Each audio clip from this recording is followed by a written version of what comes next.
మీ ఎలాంటి వ్యాపార ప్రకటనలకైనా వెంటనే మా ఛానల్ సంప్రదించండి. నమస్తే. ఈరోజు మన స్టూడియోలో ప్రముఖ ఆధ్యాత్మికవేత్త, జ్యోతిష్య వాస్తు పండితులు బ్రహ్మశ్రీ డాక్టర్ నాయకంటి మల్లికార్జున శర్మ గారు ఉన్నారు. సో ఓవరాల్గా ఆగస్టు మాసంలో వృశ్చిక రాశి వారికి స్థితిగతులు ఎలా ఉండబోతున్నాయి అనేది ఒకసారి గురుగారి మాటలో తెలుసుకుందాం. నమస్కారం గురు. నమస్కారం అండి. గురుగారు, ఆగస్టు మాసం విశేషంగా శ్రావణ మాసం వృశ్చిక రాశి వారి పరిస్థితి ఏ విధంగా ఉండబోతుంది గురుగారు? వృశ్చిక రాశి ఫలితాలు తెలుసుకునే ముందు ఏ గ్రహాలు ఏ రాశుల్లో తెలుసుకోవాలి. శుక్ర గురువులు మిథున రాశిలో సంచారం చేయటం, ఆగస్టులో ద్వితీయార్థంలో 21వ తారీఖున శుక్రుడు కర్కాటక రాశిలో సంచారం చేయటం, రవి బుధులు కర్కాటక రాశిలో ఉండటం, రవి కూడా ద్వితీయార్థంలో సింహరాశిలో సంచారం చేయటం, సింహంలో కేతు యొక్క సంచారం, కన్యలో కుజుడు యొక్క సంచారం, రాహు కుంభరాశిలోను, శని మీనరాశిలో వక్రగతి స్థితిలో ఉంటారు. అయితే ఈ వృశ్చిక రాశికి ఏ విధంగా ఉండబోతుందో మనం చూసుకునేటట్లయితే, వృశ్చిక రాశికి రాస్యాధిపతి అయిన కుజుడు లాభంలో ఉండటం, అలానే ఇక్కడ రాస్యాధిపతి అవుతాడు, షష్టమాధిపతి అవుతాడు కుజుడు. లాభంలో ఉండటం వల్ల భూలాభాలు కలుగుతాయని అర్థం. భూలాభాలు, భూములు రావటం, కోర్టు ద్వారా అమౌంట్ కొంత రావటం, పిత్రార్జితం అనేది బాగా కలిసి రావటం, అన్నదమ్ముల మధ్యలో ఆస్తి పంపకాలు, అన్నదమ్ముల మధ్యలో సఖ్యత బాగా పెరగటం. అలా అన్నదమ్ములు అంటే సొంత అన్నదమ్ములు కాకపోయినా కజిన్స్ అయినా కూడా వాళ్ళ మధ్యలో వైవిధ్యాలనే ఉంటే ఆస్తులు కలిసి రావటం, గొడవలు పడుతున్న వ్యక్తులు ఎవరైతే పర్సన్స్ ఉంటారో వాళ్ళకి కుజుడు యొక్క ప్రభావం అనుకూలంగా ఉంటుంది. దాంతోపాటు కెమికల్ కంపెనీస్ కానీ, ల్యాబొరేటరీస్ కానీ, మెడికల్ ల్యాబొరేటరీస్కి వీళ్ళందరికీ కూడా అనుకూలంగా ఉంటుంది. అంటే కుజుడు కెమికల్ని అంటే రసాయన శాస్త్రాన్ని సూచించే రిప్రజెంటివ్ చేసే ప్లానెట్ మార్స్ ప్లానెట్. ఈ మార్స్ ప్లానెట్ బాగుందనుకోండి, ఉదాహరణకి ఎంఎస్సి కెమిస్ట్రీ చేయటం, మెడికల్ కానీ, ల్యాబొరేటరీస్ కానీ, కంపెనీస్ కానీ ఇలాంటివన్నీ కూడా పెట్టడానికి కుజుడు కారణపుత్రుడు అవుతాడు. ఇక్కడ భూ సంబంధమైన విషయాలు కానీ, రియల్ ఎస్టేట్ కానీ, కన్స్ట్రక్షన్ కానీ, ఇళ్ళు కానీ, రైతులు కానీ, అగ్రికల్చర్ ల్యాండ్ కానీ, రైతులందరికీ కూడా కుజుడు బాగుంటేనే వ్యవసాయం చేయగలుగుతారు. కాబట్టి కుజగ్రహం అనేది అనుకూలంగా ఉంది కాబట్టి ఇవన్నీ చేయగలుగుతారు. కుజుడు వల్ల లాభం కలుగుతుంది. తర్వాత వృశ్చిక రాశి వాళ్ళకు వచ్చేటప్పటికల్లా మిగతా గ్రహాలని మనం పరిశీలన చేస్తే లాభంలో కుజుడున్నాడు, దశమంలో కేతు ఉన్నాడు, భాగ్యంలో రవిబుధుడు ఉన్నారు. ఇక్కడ భాగ్యంలో రవిబుధుల వల్ల ఉద్యోగపరంగా ఎలాంటి ఇబ్బందులు కలిగే అవకాశం ఉండదు. కానీ ఉద్యోగం విషయంలో అందరికీ కూడా సీక్రెట్లు, రహస్యాలన్నీ కూడా చెప్పకుండా ఉండటం మంచిది. తన పని ఏదో తను చేసుకొని ముందుకెళ్ళటం అనేది చాలా మంచిది ఈ రాశి వాళ్ళు. ఎందుకంటే ఈ రాశి వాళ్ళకి శని వక్రగతి వల్ల, అలానే చతుర్థంలో రాహు వల్ల కోపం ఎక్కువ వస్తుంది. కోపాన్ని అదుపులో చేసుకోవాలి. కోపం వల్ల మనుషులు దూరం అయ్యే స్థితి అనేది ఏర్పడుతుంది. ఎట్టి పరిస్థితుల్లో కూడా కోపం వల్ల మనుషులు దూరం కాకుండా, ఎదుటివాడి కోపం వచ్చినా కూడా మనం ఆలోచన చేసి జాగ్రత్త నడవటం అనేది మంచిది. అందువల్ల ఆరోగ్యపరంగా తల్లి యొక్క ఆరోగ్యంలో కొన్ని ఇబ్బందులు కలుగుతాయి. మానసికంగా వేదన, కోపము, ఉద్రిక్త, కుటుంబపరంగా కొన్ని చికాకులు కలిగే అవకాశాలు ఎక్కువ ఉంటాయి.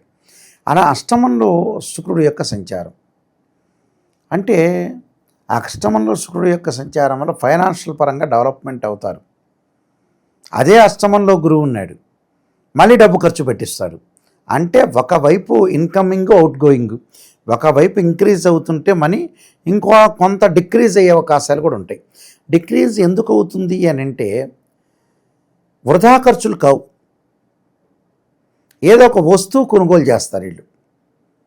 అంటే ప్రపంచంలో స్థిరాస్తి అనేది కొనుగోలు చేస్తారు. స్థిరాస్తి అభివృద్ధి కలుగుతుంది. అంటే ఏదో అవసరం నిమిత్తంలో పిల్లల యొక్క చదువు ఉండొచ్చు, పిల్లల యొక్క పెళ్ళిళ్ళు ఉండొచ్చు, రకరకాల ఇళ్ళు కొనుగోలు చేయాలి, అపార్ట్మెంట్ కొనుగోలు చేసే అవకాశాలు కూడా ఉంటాయి. అంటే స్థిరాస్తి అభివృద్ధి జరిగే అవకాశాలు ఎక్కువ ఉంటాయి. అందువల్ల ఈ జాతకపరంగా ఏమిటంటే శుక్రుడు అనుకూలంగా ఉంటున్నారని చెప్పుకోవచ్చు. ఎందుకంటే ఈ రాశి వాళ్ళకి వ్యయాధిపతి అయ్యాడు, అలానే సప్తమాధిపతి కూడా అయ్యాడు. ఈ శుక్రుడు యొక్క బలం వల్ల అన్నీ అనుకూలంగా ఉంటాయి. వివాహ సంబంధాలు కూడా అనుకూలంగా ఉంటాయి. ప్రేమికులు వివాహం చేసుకోవటం, స్త్రీ సౌఖ్యము, తర్వాత వీళ్ళకి వచ్చేటప్పటికల్లా అన్నీ కూడా వాహనాలు లభ్యమయ్యే అవకాశాలు ఎక్కువ ఉంటాయి. వాహనాలు కొనుగోలు చేసే అవకాశాలు కూడా బాగా ఎక్కువ ఉంటాయి. కాబట్టి శుక్రుడు మంచివాడు. గురువు అష్టమంలో గురువు బాగలేడు కాబట్టి ఎంతో కొంత ధనాన్ని ఖర్చు చేస్తూ ఉంటాడు. ఆ ఖర్చు ఎందుకు చేస్తాడు? మంచి విషయాలకే ఖర్చు చేస్తాడు. బుధక్షేత్రం నుండి నూతన వ్యాపారం పెట్టుబడి పెట్టడం, మంచి ఉద్యోగాలు సంపాదించే అవకాశాలు, చదువు ఖర్చు పెట్టే అవకాశాలు బాగా ఎక్కువ ఉంటాయి. కాబట్టి విద్యార్థులు మటుకు కొంత అధిక శ్రద్ధతో చదవాలి. అంటే ఏదో చదువును నెగ్లెక్ట్ చేయకూడదు. కాన్సన్ట్రేషన్ బాగా పెట్టి ఎడ్యుకేషన్ పరంగా ముందుకెళ్ళటం చాలా ఇంపార్టెంట్. ఆ విషయంలో చాలా జాగ్రత్తగా ఉండాలి విద్యార్థులు. స్త్రీలకి భిన్నమైన అభిప్రాయాలు కలిగే అవకాశాలు ఎక్కువ ఉంటాయి. అంటే ఇప్పుడున్న మార్పు ఆగస్టులో 10వ తారీఖులో ఉన్న మార్పు 20వ తారీఖు ఉండదు, 20వ తారీఖు 30వ తారీఖు ఉండదు. మారిపోతూ ఉంటారు. అంటే ఆవేశము, కోపాలు ఎక్కువ అవుతాయి. ఆ కోపాల ఆవేశము, నిలకడ స్వభావం అనేది చాలా ఇంపార్టెంట్ స్త్రీలకి. తర్వాత వృశ్చిక రాశి వాళ్ళకు వచ్చేటప్పటికల్లా దశమంలో కేతు యొక్క సంచారం. వృత్తిపరంగా చిన్న డిస్ప్యూట్స్ కలుగుతాయి, కానీ కొంత పట్టించుకోకుండా ముందుకెళ్ళటం అనేది మంచిది. అంటే ప్రతి పని కూడా ప్రతివాడు మనల్ని అంటున్నాడు అంటే జీవితంలో ఎవడో కూడా అంటూనే ఉంటాడు. సినిమా యాక్టర్ అంటాడు, రాజకీయ నాయకుడు అంటాడు, ప్రతివాడిని అనకుండా తిట్టకుండా ఉంటాడా? ఎవడో కూడా ఏదో ఒకటి అంటుంటాడు. అదల్లా వింటే వీడి జీవితం అనేది పనికిరాదు. ఇప్పుడు రాజకీయ నాయకులు ఉన్నారు, ఎవరొకళ్ళు ఏదో ఒకటి అనకుండా ఉంటారా? అనకుండా ఉండడుగా, అంటూనే ఉంటారు. సహజం అది.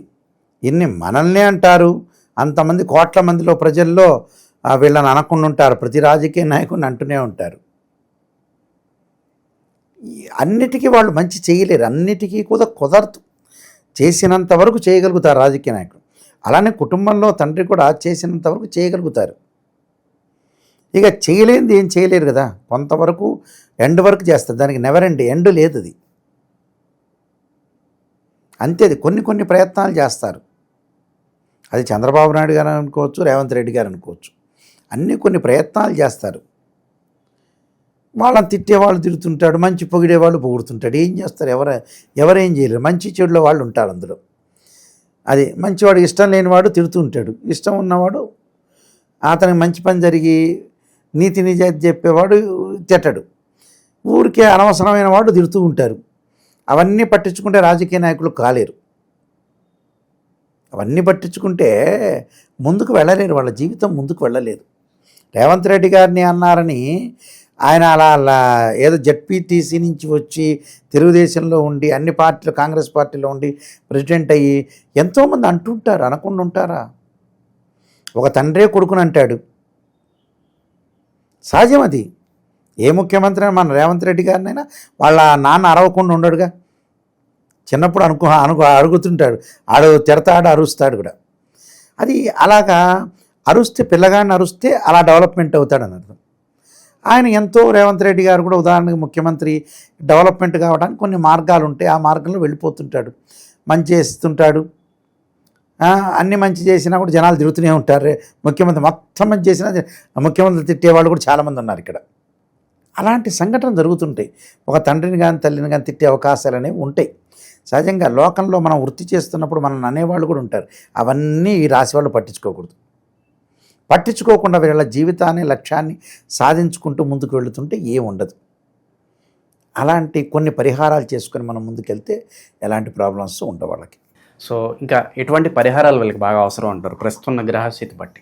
గ్రహస్థితిని బట్టి ప్రస్తుతం కూడా వృశ్చిక రాశి వాళ్ళు ఖచ్చితంగా పాటించాల్సినవి ఏంటంటే దుర్గాదేవి ఆరాధన చేయాలి. దుర్గా అష్టోత్తరం, ఇంట్లో లలితా సహస్రనామ పారాయణం చేసుకోవటం ఒకటి, దత్తాత్రేయ స్వామి యొక్క కవచం దత్త పారాయణం చేసుకోవడం చాలా మంచిది. విద్యార్థులు తప్పకుండా సరస్వతీదేవి ప్రార్థన, దక్షిణామూర్తి స్తోత్ర పారాయణం చేస్తే చాలా మంచి జరిగే అవకాశం ఖచ్చితంగా ఉంటుంది. ఓవరాల్గా ఈ రాశి వాళ్ళకి ఈ నెల ఎలా ఉండబోతుందో చాలా బాగా వివరించారు. ధన్యవాదాలు. నమస్కారం.